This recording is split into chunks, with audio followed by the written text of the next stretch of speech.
Bismillahirrahmanirrahim. Alhamdulillahirrabbilalamin. Salatu wassalamu ala nabiyyina Muhammadin wa ala alihi wa sahbihi ajma'in. Allahumma anfa'na bima 'allamtana wa 'allimna ma yanfa'una wa zidna ilma. Amma ba'd. Insyaallah kita lanjutkan kembali membaca hadis-hadis di kitab Umdatul Ahkam karya Al-Hafidh Abdul Ghani Al-Maqdisi rahimahullahu taala dengan penjelasan yang ringkas yang ditulis oleh Fadilatul Syekh Dr. Mansur bin Muhammad As-Sa'tub hafizahullahu taala wa ra'ah. Kita masih di kitab Thaharah di bab tentang al-janabah, bab tentang mandi junub dan yang berkaitan atau yang eh, berhubungan dengannya. Kita masuk ke hadis ke-42.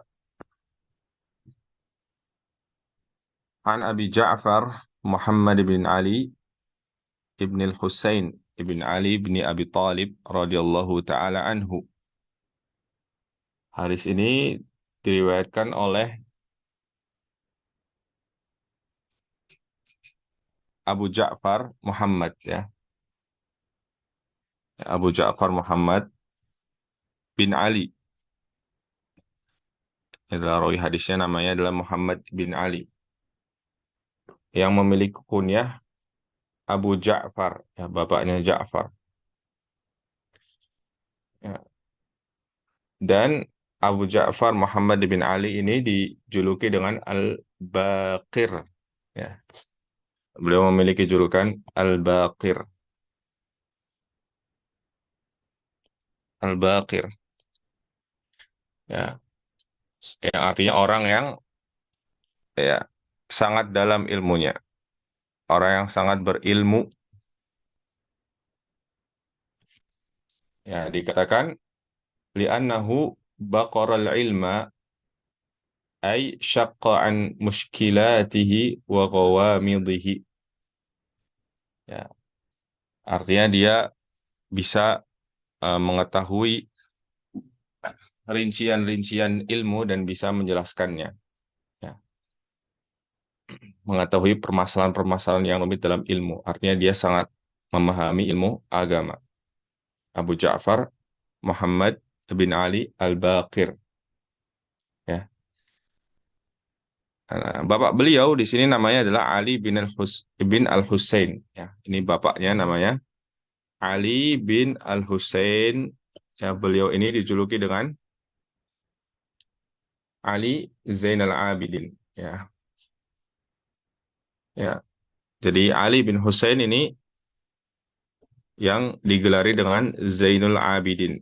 Ya, Zainul Abidin.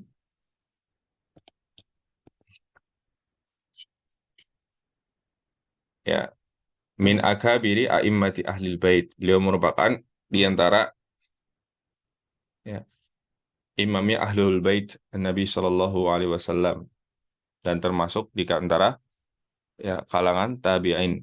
Zainal Abidin ini termasuk tabi'in. Berarti Muhammad atau Abu Ja'far di sini ini adalah tabi'ut tabi'in.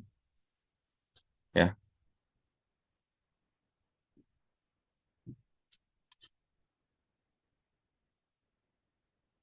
Ya, jadi Ali bin Al-Husain ini dijuluki dengan Zainal Abidin dan ini adalah keturunan Nabi Shallallahu Alaihi Wasallam. Begitu juga Muhammad bin Ali anak beliau. Ya. Ali bin Al-Husain ini adalah anaknya Husain, yang mana beliau adalah cucunya Nabi Shallallahu Alaihi Wasallam. Ya, Zainal Abidin ini cucunya Ali ya, cucunya Ali. Ya, eh, jadi dia merupakan anak dari cucunya Nabi Shallallahu Alaihi Wasallam, yaitu Al-Husain bin Ali. Taib annahu kana huwa wa abuhu inda Jabir ibn Abdullah radhiyallahu anhu. Nah, berarti mungkin saja di sini Muhammad bin Ali dia termasuk tabi'in juga ya. Karena dia bertemu dengan sahabat ya Jabir bin Abdullah. Ya bahwasanya pada suatu hari eh, Muhammad Abu Ja'far ini dan ayahnya yaitu Ali Zainal Abidin ya sedang berada atau sedang bersama dengan Jabir bin Abdullah, salah seorang sahabat radhiyallahu anhu. Wa indahu qaumun. Ya, dan Jabir sedang berhadapan dengan satu kaum, sedang berhadapan dengan satu kaum. Fasa'alahu 'anil ghusl. Maka mereka kaum tersebut ya mereka bertanya tentang mandi, ya tentang al-ghusl. Kemudian faqala yakfika sa'un. Maka Jabir menjawab pertanyaan mereka, bagaimana ya cara kita mandi? Kata beliau, yakfika sa'un. Ya, cukup bagimu mandi dengan air satu so'. Ya, satu so' ini ukurannya adalah 4 mud. Ya, ya satu mud itu dua telapak tangan yang digabungkan. Ya, berarti satu so' 4 kalinya. Ya, cukup bagimu mandi dengan air seukuran satu so'. Faqala rajulun. Maka salah seorang di antara mereka menanggapi, ma yakfini, ya, hal itu tidak mencukupiku. Ya, satu so' air tidak mencukupiku. Faqala Jabir, maka Jabir menjawab, kana yakfi man huwa awfa minka sya'aran wa khairan minka yuridu nabiyya sallallahu alaihi wasallam thumma ammana fi thawbin. Ya, kata Jabir, ya, satu so' itu sangat cukup, ya. Itu cukup. Ya, bahkan ya satu so' ini ya cukup bagi orang yang aufa minka sya'aran. Cukup bagi orang yang rambutnya lebih banyak dan lebih lebat darimu. Wa khairan minka, dan cukup bagi orang yang lebih baik darimu, ya lebih bertakwa darimu, yaitu Nabi Shallallahu Alaihi Wasallam. Thumma ammana fi thawbin. Kemudian Nabi Shallallahu Alaihi Wasallam mengimami kami ya dengan satu helai atau satu setel pakaian. Ya, jadi maksud dari Jabir di sini adalah mau menekankan bahwa satu ukuran satu sa untuk mandi itu cukup, ya, karena Nabi Shallallahu Alaihi Wasallam mandi dengan air ukuran satu sa saja, ya, yang mana Nabi ini rambutnya lebih banyak darimu, ya, dan beliau lebih baik darimu, ya, dan juga Nabi diriwayatkan di sini mengimami ya para sahabat, pernah mengimami para sahabat dengan satu setel pakaian. Wa fi lafdhin kana Nabi sallallahu alaihi wasallam yufrighul ma'a ala ra'sihi thalathan. Dan dalam lafaz yang lain diriwayatkan Nabi sallallahu alaihi wasallam ya mengguyurkan air ke kepala beliau sebanyak 3 kali. Ya, mengguyurkan air, ya, membasuh kepala beliau dengan air sebanyak 3 kali ketika mandi. Kemudian di sini jelaskan oleh Al-Hafidh, ini perkataannya Al-Hafidh Ibnu ya, berkata Al-Hafidh Al-Maqdisi, ya, Ibnu Qudamah Al-Maqdisi, ar-rajulul ladzi qala ma yakfini huwa Al-Hasan bin Muhammad bin Ali bin Abi Talib abuhu Ibnu Al-Hanafiyah. Ya. Laki-laki yang berkata tadi ma yakfini, ya, tidak mencukupiku, ya, yang berkata ini adalah Al-Hasan bin Muhammad, ya, Al-Hasan bin Muhammad bin Ali bin Abi Talib, ya. Bapaknya bernama Ibnul Hanafiyah atau digelari dengan Ibnul Hanafiyah, ya.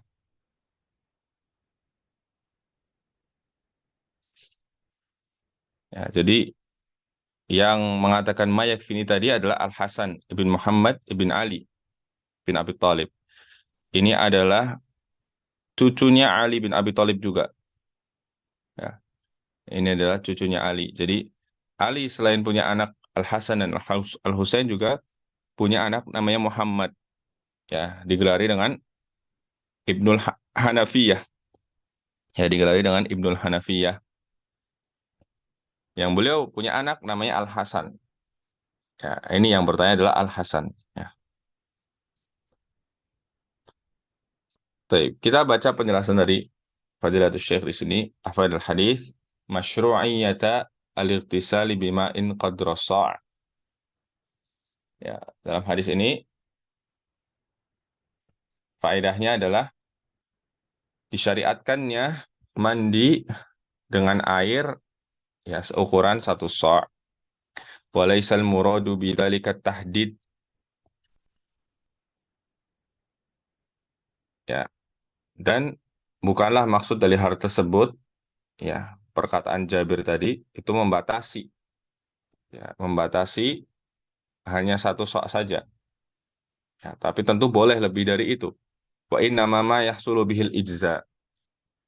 Tapi maksud satu sok di sini adalah kadar yang minimal. Ya, kadar minimal. Fa in asbagha bidunihi ajza'ahu dzalik. Ya. Tapi apabila dia bisa meratakan air ke seluruh tubuhnya ya dengan tanpa satu sok tadi, maka itu sudah mencukupi. Ya, jadi patokannya adalah air itu bisa meratakan atau bisa membasahi seluruh bagian anggota tubuh dan tanpa terkecuali. Wal isbag yang dimaksud dengan isbag meratakan di sini adalah ta'mimu sairil badani bil ma'i bihaitsu yajri alaihi. Yaitu mengalirkan air atau mengguyur air ke seluruh bagian tubuh ya, yang mana air itu mengalir di atasnya, di atas badan kita. Ya, ta'mimu sairil badan. Jadi harus seluruh tubuh, seluruh bagian tubuh kita airi dengan air, termasuk juga ya kita lakukan madmadah dan istinsyak, yang diperkumur-kumur dan menghirup air ke hidung dan serta mengeluarkannya. Wala yakunu mashan. Nah, dan isbag ini bukan dengan mengusap, ya, bukan dengan mengusap, tapi mengguyur, mengalirkan air. Famata hasala dzalika ta'addal wajib. Ya, maka ketika isbag ini ya sudah tercapai, maka kewajibannya sudah gugur ya. Wadzalika yakhtalifu biikhtilafin nas. Ya, lakinil mustahab alla yanqus al-ghuslu an sha'in. Ya. Dan kadar ya airnya bisa berbeda-beda setiap orang ya.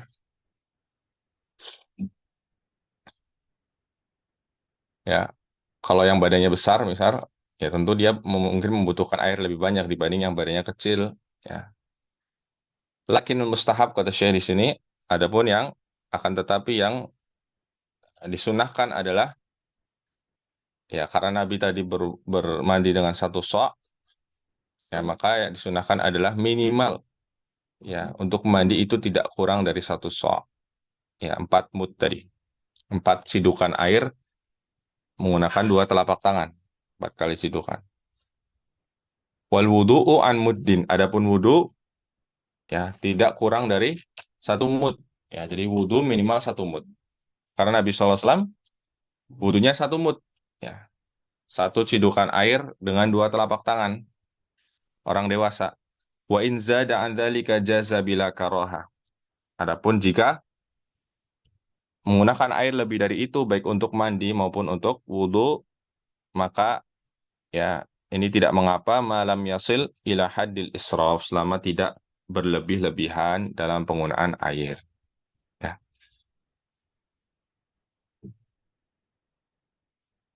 Baik, ini penjelasan dari Syekh Hafizahullah Ta'ala.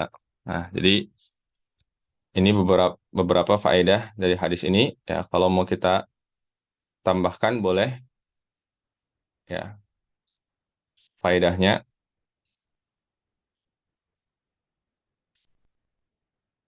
Ya. Faedah yang pertama adalah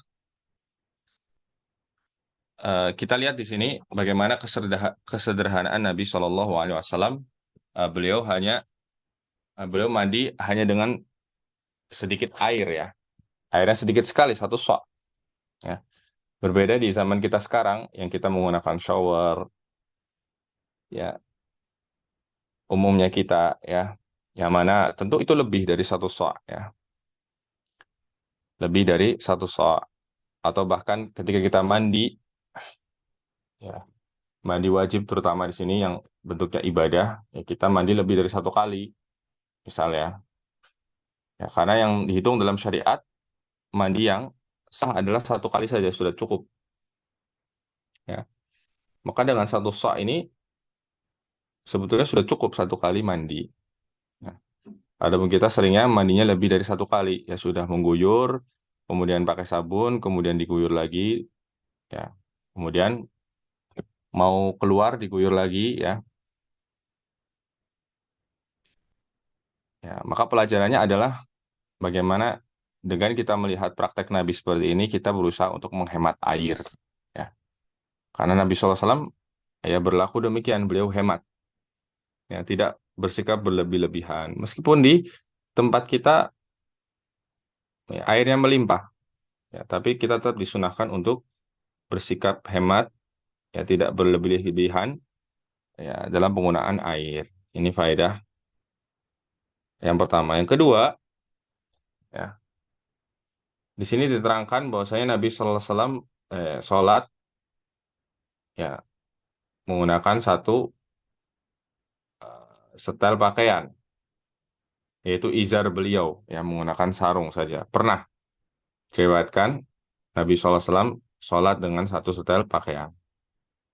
Ya, maka para ulama menjelaskan bahwasannya yang disunahkan tetap ya yang disyariatkan adalah seorang itu sholat menggunakan minimal dua helai kain atau dua setel pakaian, yaitu rida dan izar, bagian atas dan bagian bawah, ya, yang nanti bagian atas ini akan menutup bahu dan ketiaknya. Tapi bagaimana jika dia sholat hanya dengan satu pakaian tadi, misal hanya sarung saja, dengan tetap menutup aurat tentunya ya, maka sholatnya sah, ya, biijma'il ulama, sesuai dengan kesepakatan para ulama. Ya,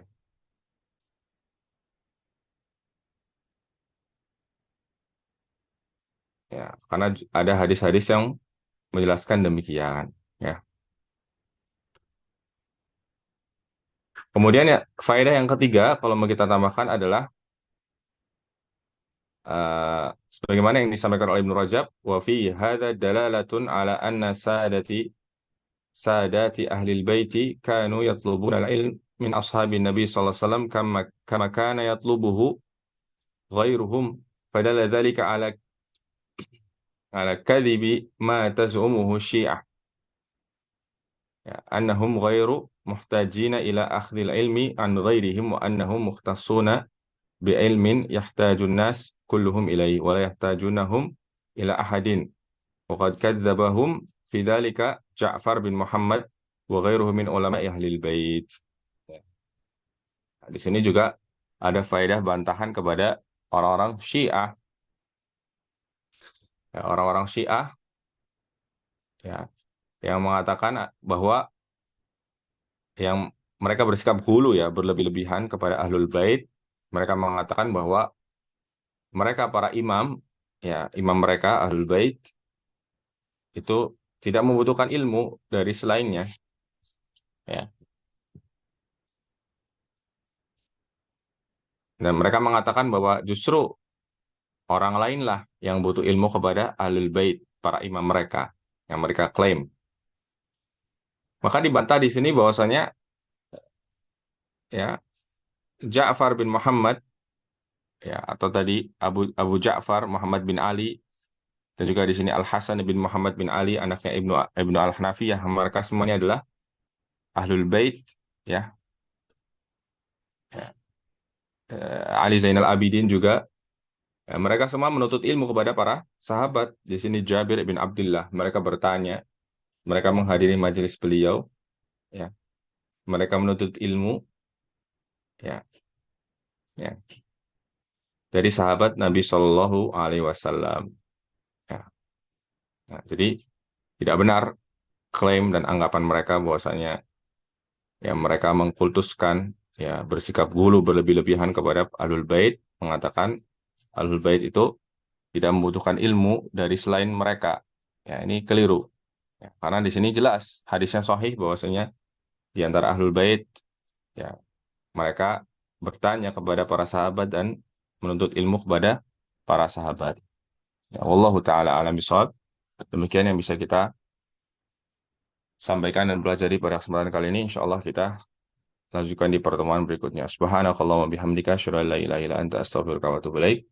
Sallallahu ala nabiyina Muhammadin wa ala alihi wa sahbihi ajma'in wa akhiru da'wana alhamdulillahi rabbil alamin. Assalamualaikum warahmatullahi wabarakatuh.